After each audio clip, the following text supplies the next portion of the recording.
Oh, Canada. It is EJ Stewart. It is Tommy Beer. This is Orange and Blue Bloods, a New York Knicks podcast, Audacy WFAN original. We got a big show for you guys today. We're updating you guys on all the FIBA action happening at the World Cup. We had Team Canada advancing to the semifinals after beating Slovenia a Wednesday morning. Over there, I guess it would be the Wednesday night, but here, Wednesday morning, early game here. RJ Barrett leading Team Canada to a victory alongside Shai Gilgeous-Alexander, who also had a big game. RJ had a big second half, so we'll talk about how he played in this game and whether Knicks fans should be encouraged by what they've seen from Barrett in this tournament. We'll also be talking about Team USA, who had a tough loss over the weekend. They lost in the second-round match with Lithuania, and of course, they're led by Knicks draftee Rokas Jokubaitis, but then they bounced back and beat Italy to advance to the semifinals as well. So we'll talk about the latest on Team USA and what to expect from their semifinal matchup and a potential collision course we may be seeing with the U.S. and Canada, two of the most star power teams in this tournament. Look like they could be setting themselves up for a finals matchup. So we'll break all that down. And we're approaching a very special milestone here on Orange and Blue Bloods. This episode we're recording is the 99th episode, which means the next episode will be the 100th episode of Orange and Blue Blood, which is really exciting. And we have something really exciting to do for the 100th episode. We're going to do a Knicks all-time fantasy draft with myself and Tommy Beer. So we'll get you more details on that. We'll be talking about the FIBA World Cup and a lot more right after this. If your blood runs orange and blue, this is the pod for you. You're listening to Orange and Blue Bloods, hosted by EJ Stewart and Tommy Beer. Let's get to it, New York. So as I said, my co-host Tommy Beer joins me as always. Tommy, we are approaching 100 episodes of this podcast. Can you believe it? Crazy. 100 episodes. It's 100 degrees outside. So yeah, I know. It's yes, but approaching a milestone, and as always, something to talk about. We got a little FIBA action we can dig into, EJ. Let's discuss, shall we? Let's get it. So again, this is Orange and Blue Bloods, a New York Knicks podcast, Audacy WFAN original. It's a podcast you can get wherever you get your podcasts, including the free Audacy app. Be sure to hit the auto download feature on your streaming service. Get these episodes every time we drop. Make sure you're rating and review as well. Plus, you can watch episodes of this podcast, not only the full episode, but also short from the episode on the WFAN channel. So find us there. So it was the RJ and Shai show in the Philippines as Team Canada advances to the FIBA semifinals. The Canadians defeated Slovenia 100-89 in the World Cup quarterfinals. RJ Barrett finished with 24 points on 9 for 22 shooting. OKC guard Shai Gilgeous-Alexander led all scorers with 31 points. He also led all players with 10 rebounds in this win. Dallas Mavericks star Luka Doncic playing for Slovenia. It was spectacular at times. He finished with 26 points. He was ejected in this game, so he did not finish the fourth quarter. Slovenia, ironically, actually kind of made a little run once he got ejected and kind of made it interesting, but it was not enough, of course, for the Slovenia to overcome the ejection and the deficit that they had suffered in the fourth quarter. Dylan Brooks of the Rockets also ejected in this game. He was playing for Team Canada. Surprise, surprise. Dylan Brooks getting ejected in a big game. But you had really a second half explosion from RJ Barrett that helped turn the tide for the Canadians. This was a tied game at the half, and RJ really kind of made his presence felt in that third quarter, at the beginning of the fourth quarter. And him, along with Nickeil Alexander-Walker, really helped the Canadians kind of pull away from Slovenia. So now they take on Serbia in the semifinals on Friday. So I'll ask you, Tommy, how was RJ able to take over in the second half of this ball game? Yeah, in short, the answer is pressure and aggression. Got to the line, got down, played downhill when he tends to be at his best, especially against teams that on the scouting report can get to his left hand, and he's doing a much better job of finishing around the rim. 9 made field goals in their win, and 8 of those field goals were within 5 feet of the hoop. So that just kind of gives an indication. 8 of the 9 field goals inside the paint. Right around that dotted area, dunks and layups and short floaters and runners. And that's the RJ that a lot of Knicks fans have wanted to see. That he's sometimes a little bit too reliant on what can be an untrustworthy jumper. We've seen him be a little more consistent. The other thing I want to give RJ credit for is making his free throws. That was a talking point in the first few games with good reason. It was 3 of 10 through Canada's first 3 games. Was 5 of 5 from the stripe today. We're recording on Wednesday, Tuesday rather, and Wednesday rather. And yes, and he was 2 of 2 in his previous game. So he's made 7 in a row. Again, not a major thing, but Canada did have some trouble knocking free throws, which made the game a little bit close there in the second half when Slovenia made a little bit of a run in the fourth quarter after Luka Doncic got kicked out for constantly complaining. Listen, there were some folks on Twitter saying the refs, did a bad job and there were ticky-tack fouls.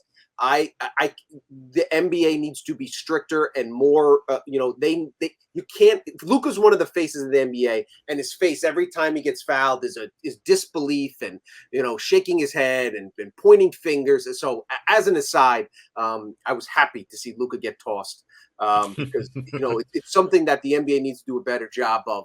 I know it annoys fans. And Luka, to his credit, said, I need to do, the refs did a bad job, but I need to do a better job controlling my emotions, etc. We'll see if that, we'll see how that plays out. But yes, so for RJ, more to our point and pertinent to our podcast, we've seen him go up and down. We've seen him have great halves followed by poor halves. This was the arguably most important game in Canada basketball history. It's the first time they've been to the semifinals of FIBA. And RJ was a big part of that. Shai Gilgeous-Alexander, the main reason why, who's, as we talked about, quickly becoming one of the best players in the sport on the planet. There's been a lot of talk about breakout players. Ant Edwards and Austin Reeves is, getting a little bit more shine. And obviously Luka, we know what he can do, is putting up great numbers.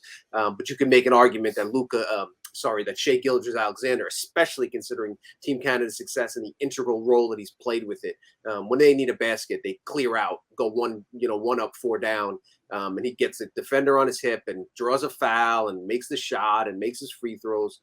Just a devastating player. But good news for RJ. And again, all these games, these important games, we saw him play well in the playoffs. One of the best games in his Team Canada career in one of their most important games. Tip of the cap to Mr. Barrett.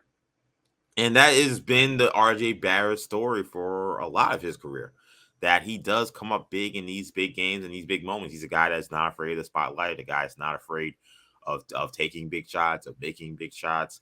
And for all the criticism he gets, I find it unsurprising that RJ Barrett, in a game where Canada, has a chance to make history, first time in the FIBA World Cup semifinals. We saw the previous game, they had a chance to make it to the quarterfinals and, of course, qualify for the Olympics, which is, the most important thing for Canada. And they were able to do that. And we saw how excited RJ was after the game that they were going to the Olympics and how important that is to the country. So RJ coming in and dominating the way he did in the second half, especially in a game that was tight, that's what we've seen from him. A guy who can kind of look like he's kind of floating out there, and then 1 second later he's on his own 8-0 run or 9-0 run. And we saw that a little bit from Barrett. And as you mentioned, it was his ability to get downhill and really get to the rim.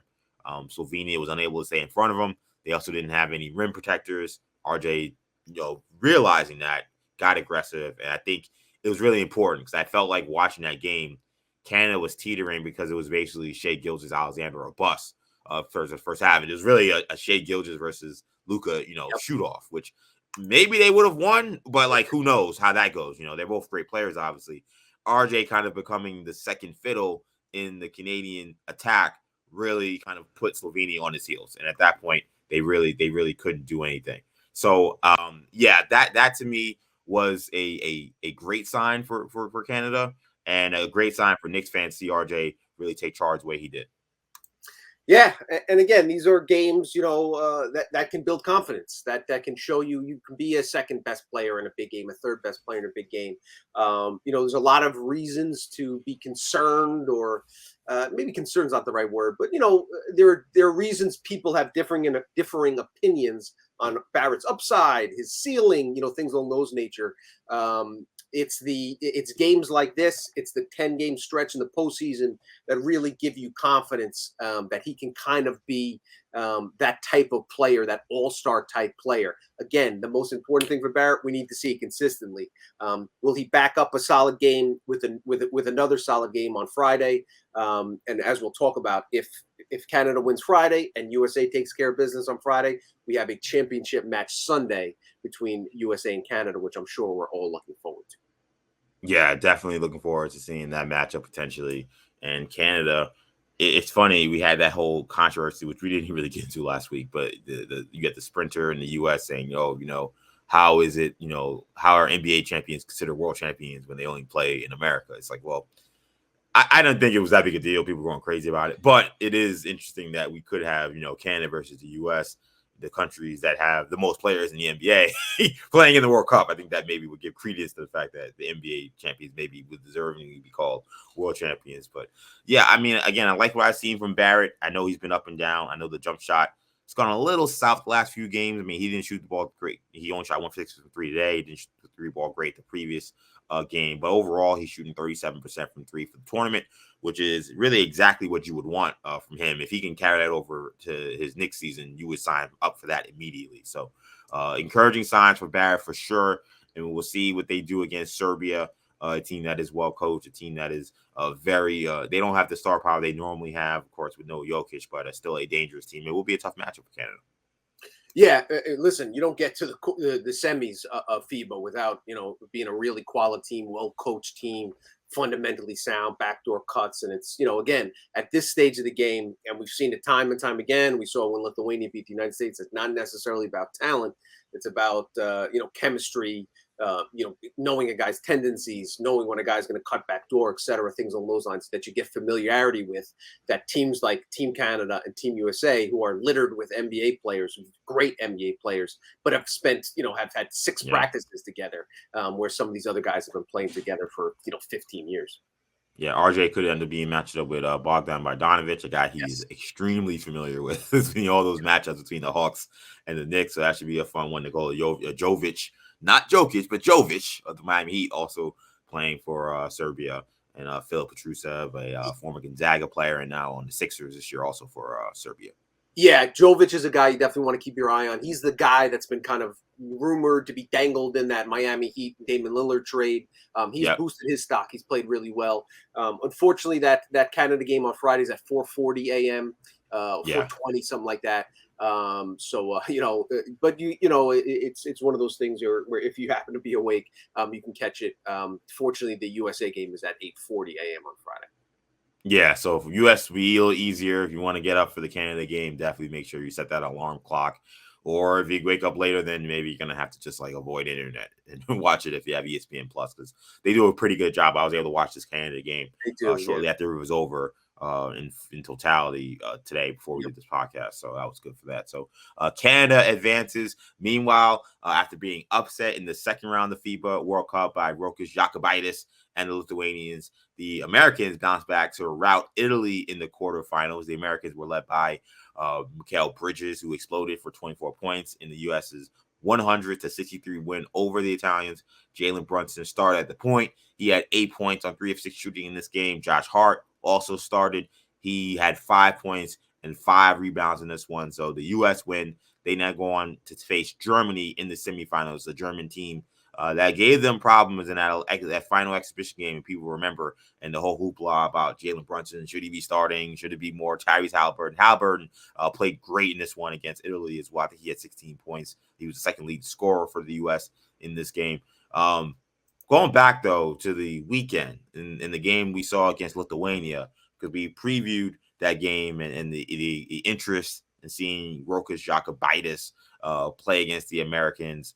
How impressed were you, A, to see the U.S. bounce back, but B, even talking about just what we saw from Lithuania and from Rokas? How impressed were you with him and his performance in leading Lithuania to a win? Yeah, I was undeniably. He's one of those. It's one of those situations where, he doesn't jump off the screen. He's not, flying over dudes. He doesn't have a beautiful, outside jumper where he's going to, you can see him, envision him as a, 20-point scorer in the NBA. But at the same time, it's really impressive that, one, he's the youngest player on the Lithuanian national team, and he's basically, if you hear the comments from the coach and the players, sort of respected as one of their true leaders, and certainly the floor general, starting point guard, and that says a lot about what kind of player, what type of personality he has, and that's where you can envision him as a rotation player in the NBA. Again, some fans may not want to hear that. Oh, we can be a superstar, yada, yada, yada, give him a Right. chance. But listen, if we're being honest, finding valuable rotation players is a key part of any front office, of any team, of any franchise.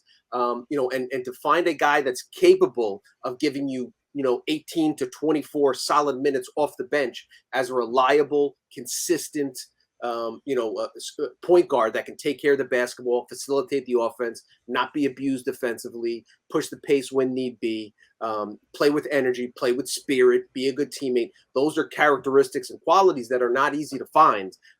Just look at the list of point guards the Knicks have had. Some of them are draft, have lottery talent level abilities, but you can't put it all together, from game to game to game basis, preparation, etc. A guy that is comfortable in his role, that understands his role, is worth mentioning, is worth keeping an eye on, and somebody that and something that people on Twitter have noted.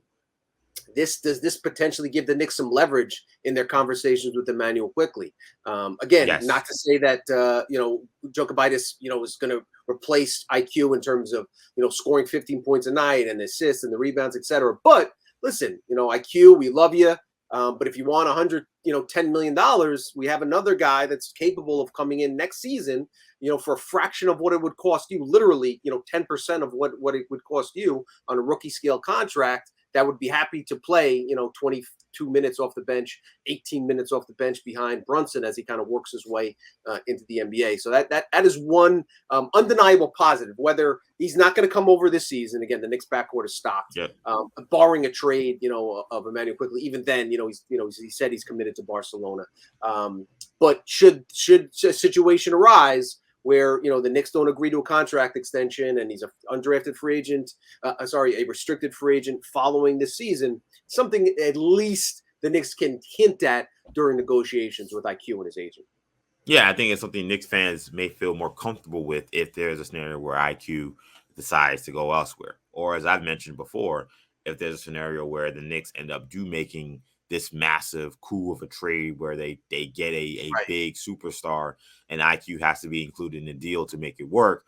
Now you have a player who has shown to be a real player. I mean, I think that's fair to say with Rokas Jokubaitis. I don't know how great he'll be, but I mean, look, he went up against the Americans. The first possession you see, they got Mikal Bridges picking him up full court. That showed me enough to say, okay, this team highly respects what Jokubaitis can do.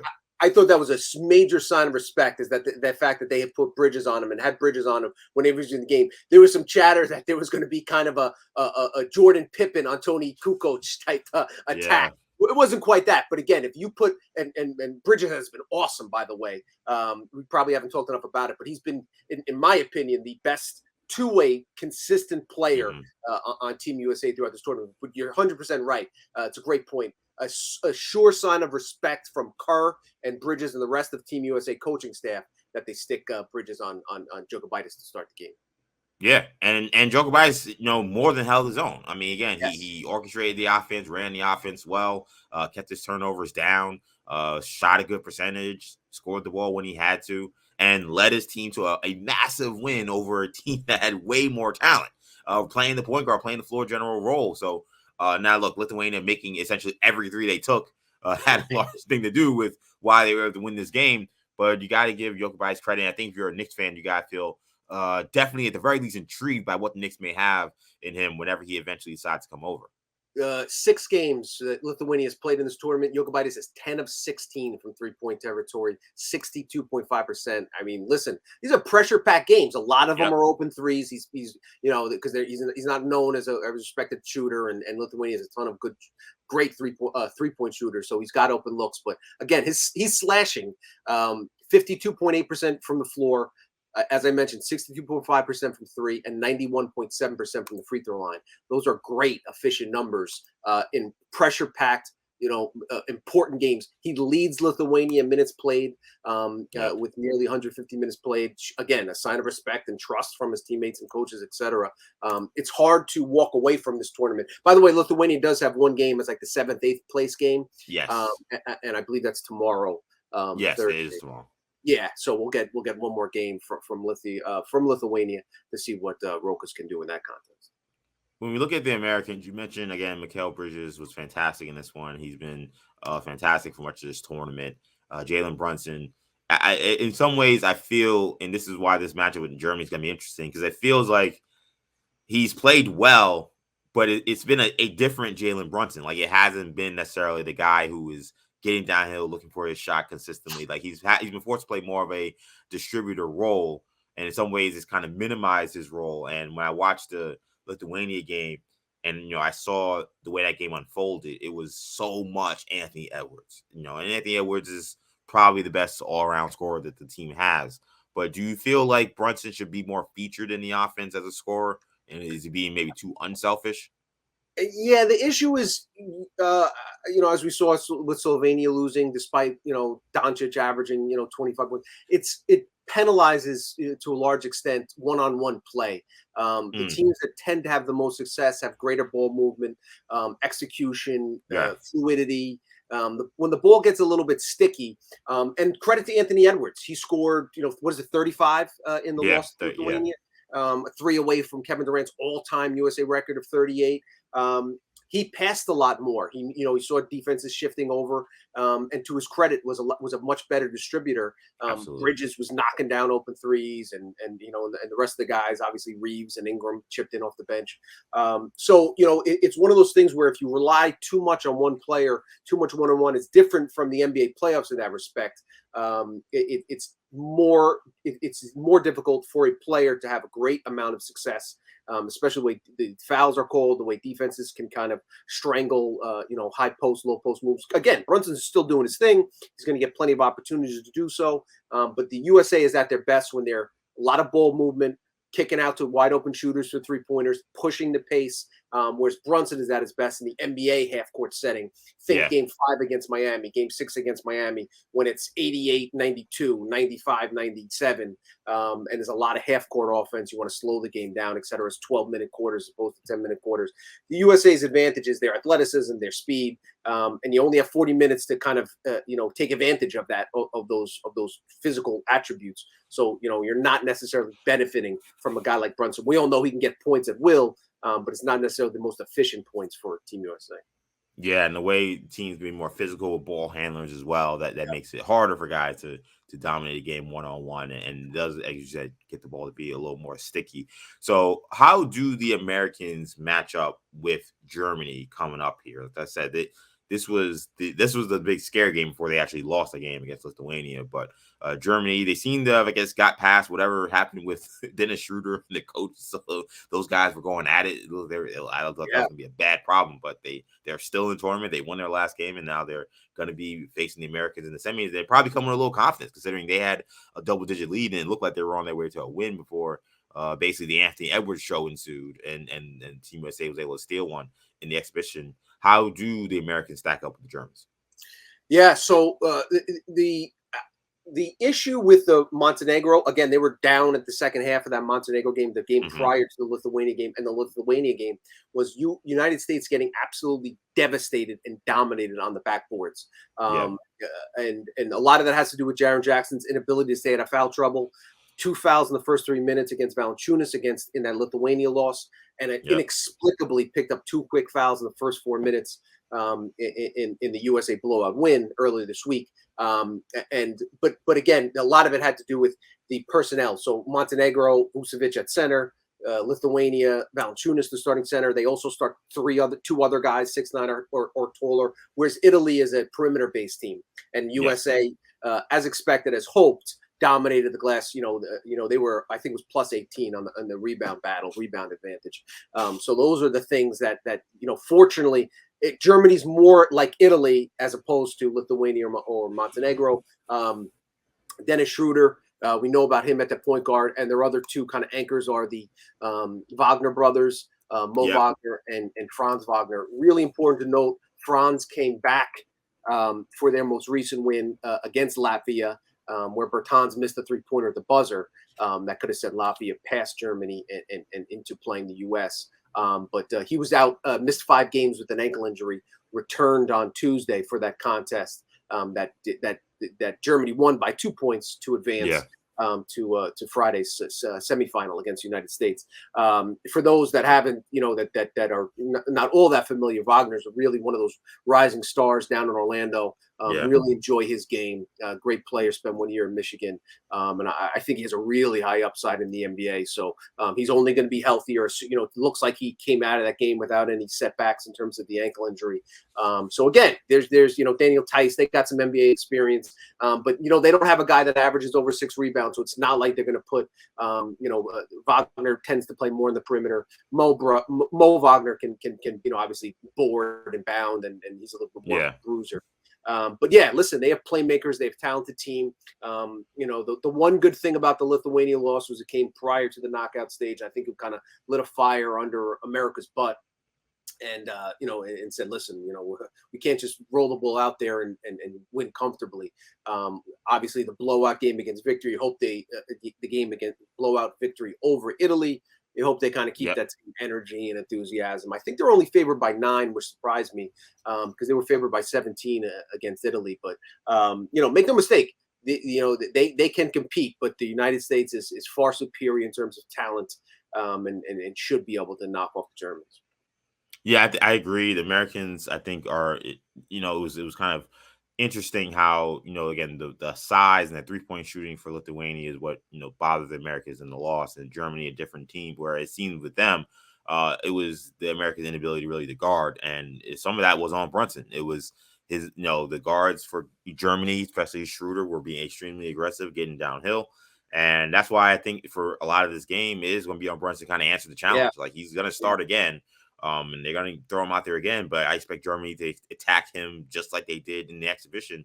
And I could defend Jalen as much as I normally do, but he's going to have to really hold his own on the defensive end and kind of send a statement and send a message that he's not going to be someone that can be picked on. And the entire U.S. team on the perimeter is going to have to really guard up, because the Germans are going to get into the paint and they're going to try to spray it out. That's going to be how they're going to play.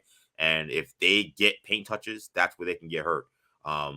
And they also do a really good job, I thought, especially watching the exhibition game of getting switches onto Mo Wagner, getting small guys on him, and he ended up playing a pretty good game. They can't afford that to happen as well. They got to keep him in check. So I think it will be a competitive game. I think the Germans have really developed a really solid basketball program. I mean, I remember watching the Olympics, way back in the day. It was just Dirk and a bunch of dudes, guys who clearly were not, pro level type guys, and they would kind of get smacked around. And this is a different era of German basketball. So definitely should be a fun game coming up on Friday.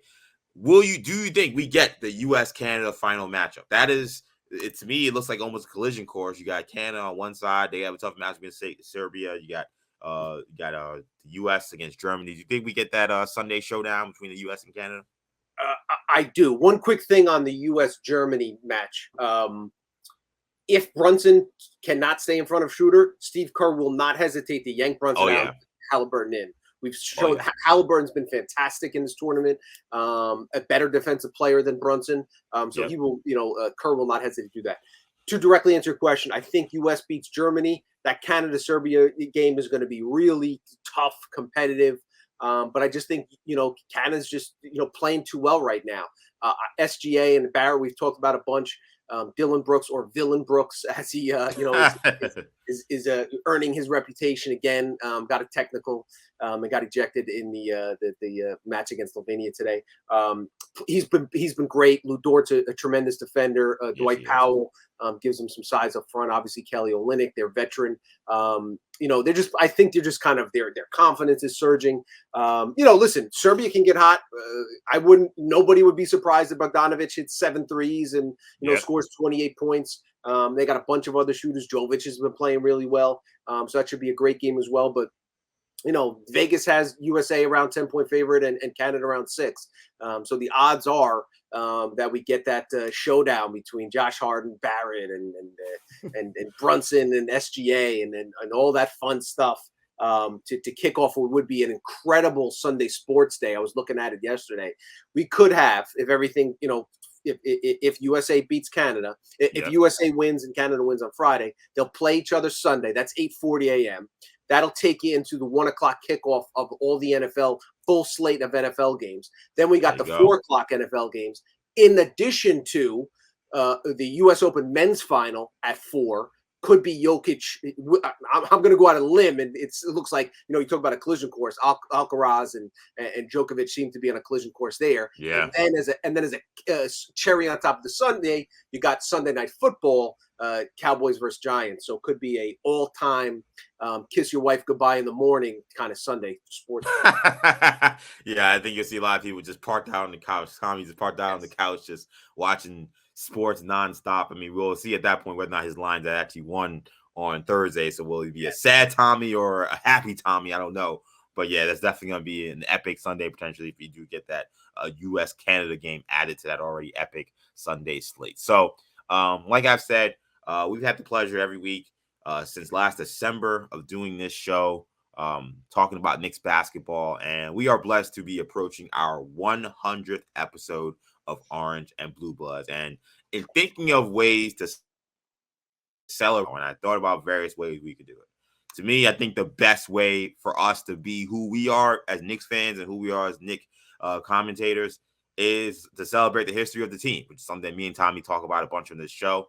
So in our next recording, which is going to be Monday, so that I'll figure out the podcast comes out on Monday or Tuesday, but we will be recording the episode on Monday. Tommy and I will do battle. We will put our GM hats on, and we will do the first ever Knicks all-time fantasy draft on Orange and Blue Bloods. And you, the listener, will be a part of this show because once the draft is complete and the rosters are put out, we will have you decide who put together the best roster. We'll put it together out a poll. Again, we'll figure out what the poll will be. Will it be on the WFAN Twitter or maybe one of our Twitters? We'll figure it out. But we'll put out a poll. You'll see the rosters, and you guys will decide who had the better roster between me and Tommy when we do this Knicks all-time fantasy draft. Again, that will be recorded on Monday. So the way this will work is we will draft players. We're thinking of Knicks players that, guys at their peaks. So we're not talking about, you got Patrick Ewing in 99. Like you're saying, you got Patrick Ewing in 1992 or 93. Okay, or you got Carmelo Anthony in 2013. Or you got Jalen Brunson in 2023 or whatever. Like every Knicks player we're drafting in this we'll be talking about them at their peak. And Tommy and I will do a draft, and we'll have a pseudo fantasy matchup, and you guys will decide who will be the winner of that. So, Tommy, how excited are you for this draft that we'll be doing on Monday? Well, how do we determine who gets the first pick? That's what I want to know. Yeah, I think we're going to do a coin flip. Okay. I think we'll do a coin flip, and I think what will happen is for the first 3 picks, we'll do a snake style. So we'll have a coin flip. Someone will get the first pick, and the next person will get the next 2 picks. And then we'll just alternate from there, so it keeps it kind of even from that standpoint. Okay. So we'll keep it fair, and we'll do a coin flip to see who gets the first pick. But it should be. I think it should be good. I'm very curious how Tommy will end up crafting his team. He's we both are historians of this franchise, but he's watched a little more than I have, so I wonder if he'll be more inclined to go for some guys when they're older back in the day, or maybe he'll be inclined because of the way the game's played today to kind of look for guys who have played recently. But either way, it should be a fun exercise nonetheless. Yes, absolutely. It'll be interesting to kind of combine and guys from the 60s with guys from the 90s, guys from the current day Knicks, and should make for an interesting conversation, if nothing else, I'm sure. Of course, Jimmy here says EJ is trying to get Tommy's draft strategy mid-show. Look, I'm always trying to get answers, okay? It's just like Bill Belichick. It's you always get any little edge is all I need. No, it is gonna be a lot of fun. I mean, I'm a big video game player, so I love playing 2K, playing the old matchups with the older Knicks teams or the all-time Knicks teams. So us doing this, I think, will be fun. And it's just been a fun ride doing this podcast. I mean, we've had several great moments. I was joking, actually, hosting on WFAN over the weekend. I joked how, we started this podcast and Knicks actually started winning. It looks very, very bleak when we started this show. I didn't know how the season was going to go. And then the Knicks ended up having a really, great finish to the season. And we're one of the better teams in the NBA for pretty much the time we've recorded the podcast. A lot of great moments. Any particular moments stand out to you in terms of episodes we've done so far? Man, I would just say getting to know you, EJ, getting to know our producer, JJ. In this kind of 2023 post-pandemic, internet world. There's different ways to get to know people, and we still all haven't been in the same room together. I know. We'll have to change that sometime soon. Go grab a beer somewhere. But yeah, just getting to know good people and interactions with people that listen and watch. The Knicks community is awesome. Something that I've learned in my time covering the team.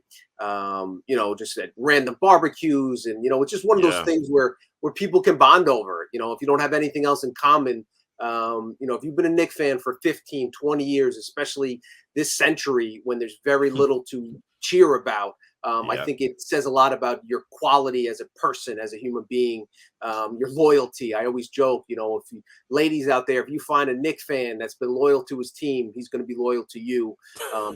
Touche, absolutely. If he can put up with that, that's a dude that you can rely on, I think, when things go rough. So that's been fun. Absolutely. Yeah, I mean, I agree. It's like, I've followed Tommy's work for a long time. He's done fantastic work. And to be able to sit here and talk Knicks basketball with, in my opinion, as I've said a bunch of times on this show, or I've said a bunch every time I do a WFAN show, one of the best NBA writers in the business. That is an absolute thrill, and I enjoy it every time I do it. So just doing this show with Tommy, and as you mentioned, getting to know our producer James, who's fantastic as well. That's been a thrill.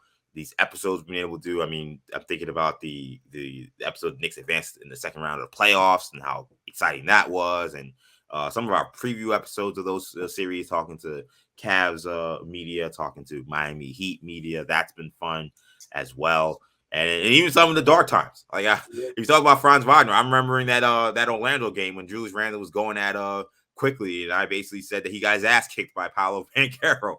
Probably the most animated I've been on this show. Ironically, it was like a very small blip in the Knicks season, but that to me shows you how authentic this show is. Like, that's the passion Knicks fans bring to this team. Like, I'm a Knicks fan, so yes, a random game in February where Randall isn't giving effort and he's blowing up at IQ has me going crazy. But that's what New York is. That's what New York Knicks basketball is. That's what the fan base is all about. So when I crafted this thought for this show, and I reached out to Tommy, I wanted this to be a show in some ways by the fans and for the fans to some degree, and I think that we've been able to deliver on that. And people who have been able to reach out to us and say, hey, I love the show. Again, I went to Knicks playoff game, and people saying they're listening to the show on the way to the Garden. I mean, that to me, I could retire and be like, you know what? Like, I had people listening to a Knicks podcast on their way to see a Knicks playoff game, a must-win game. That's as good as it gets. So this has been an absolute thrill ride for me, man. Amen. Couldn't have said it any better, EJ. It's been a pleasure and an honor, my friend. Let's go. So we got a 100th episode coming up, 100 more coming after that. And we'll be doing this as long as we can, but we enjoy each and every one of you for listening to, for subscribing, for hitting us up, and for supporting the podcast.